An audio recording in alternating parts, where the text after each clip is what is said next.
While I love honey and I love traveling in honey, one of the things I don't love is all the rattling that goes on inside the coach while I'm driving.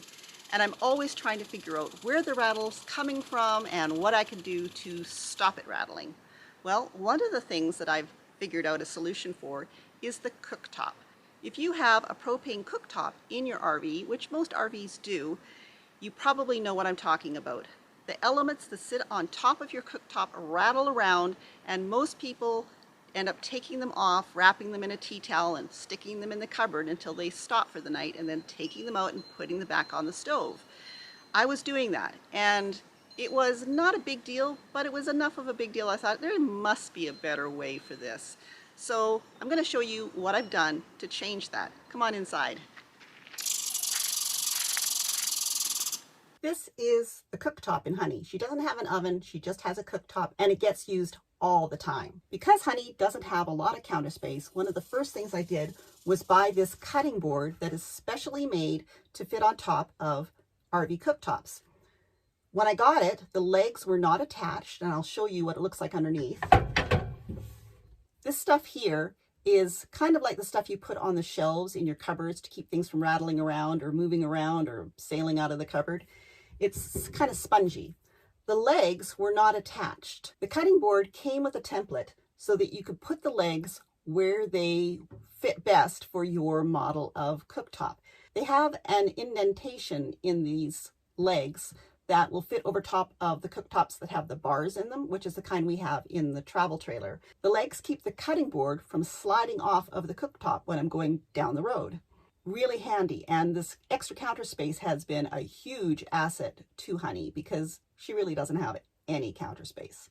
When I need to use the cooktop, I could just fold it back there, and I use the two front burners mainly, but if I need to use the back ones as well, I usually will take the cooktop off and just put it on the table. It's just a matter of lowering down the cutting board so that the legs fit back into the circles in the middle of the elements. And then it's very firmly in place. It's not going to go anywhere. Unless maybe I go over a big bump, and if I go over a big bump, this is probably the least of my worries. You can see on the cooktop I have these red circles. They didn't come on my cooktop. I put them there. This is what I'm going to show you. These round circles come from these silicone cake pan liners. And you can see on this one, it has a circle in the middle, which made it really easy to cut the circle out without needing to make a pattern. And they just sit underneath the legs of the element that goes on top of the cooktop. I ordered these from Amazon, and I'll leave a link down below in the description. But I liked these ones. They do come in all different colors, and you can pick and choose which color you want, or you can get a whole bunch of different colors. It depends on what your decor style is. Mine is red and gray. They were not expensive.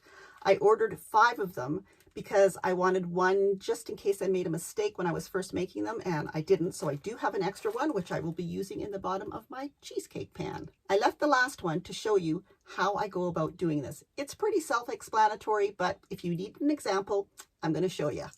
But first I'll show you what I was using before I found these.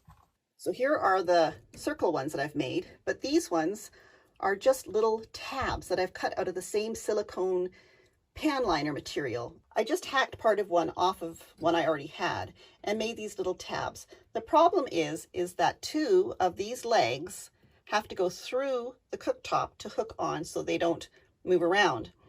So because of that, these little tabs kind of have to be put in just perfectly so they don't fall through the hole and end up underneath the cooktop. But once they're in, they're really good. You can see this doesn't move around. And these ones here that have the full circles around them, very little movement. They work really, really well. I'm really quite impressed with this. If you want to try just using these little squares of them around the legs, then that's definitely something you can try without having to buy the brand new cake pan liner ones. Depending on what size burner you have in your RV on your cooktop, and I think they're probably mostly all the same size, you'll need to cut your liner out to be the right size for what you have.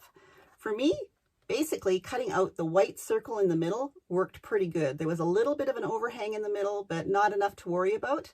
So that's what I did, is I just cut the middle out of these cake liners, and I'm going to do that with this one. They're super easy to cut. I have a pair of sharp little scissors.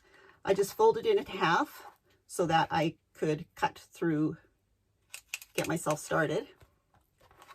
And it's a little bit hard to find the hole once you've cut it. It kind of almost self-heals. And I just cut around the edge of the white area. These ones have fiberglass in them as well as the silicone, and they're good for up to 260 degrees Celsius or 446 degrees Fahrenheit. They're the kind of things you can put in your oven, and there's ones you can get to put on top of your barbecue, and that's got to, you know, be pretty hot. So these things do take a lot of heat. So now I have the middle circle and I have my ring. The middle circle I can use for something else like my small cheesecake pan, but the ring is going to go on my last burner.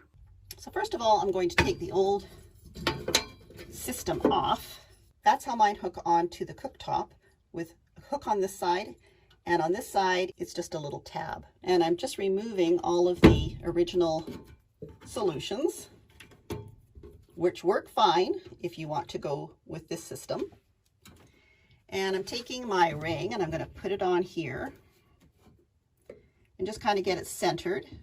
These are quite sticky, these ones. They don't move around.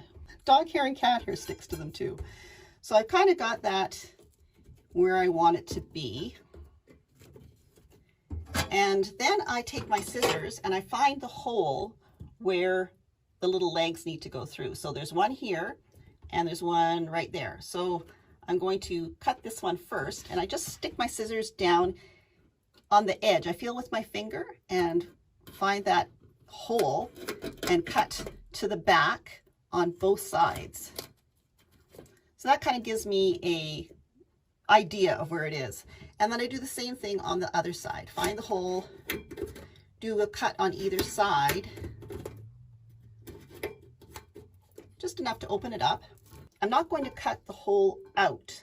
I'm just going to cut the hole a little bit bigger on each side, just looking at the size of the hole that I need to fit this into, and cut it a little bit bigger. And then I cut along the outside edge of the hole so that this flap will fold down onto the inside edge of this hole. And that will also help with the rattling noise from the element. And same with the other side.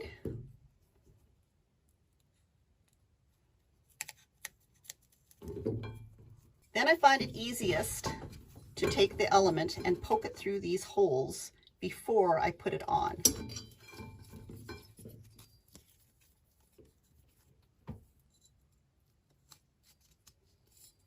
So now I've got them sticking through the little holes that I made for them, and I can put the element on as I normally would. I think I need to move that out of the way.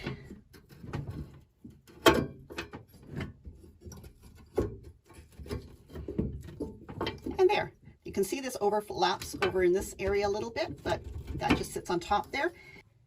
Now my elements are all nice and stuck in there, and they're not going to rattle around and drive me crazy while I'm going down the road. And I can put my cutting board back down on top and not have to remove the elements every time I go to drive the RV. Hope this was a help.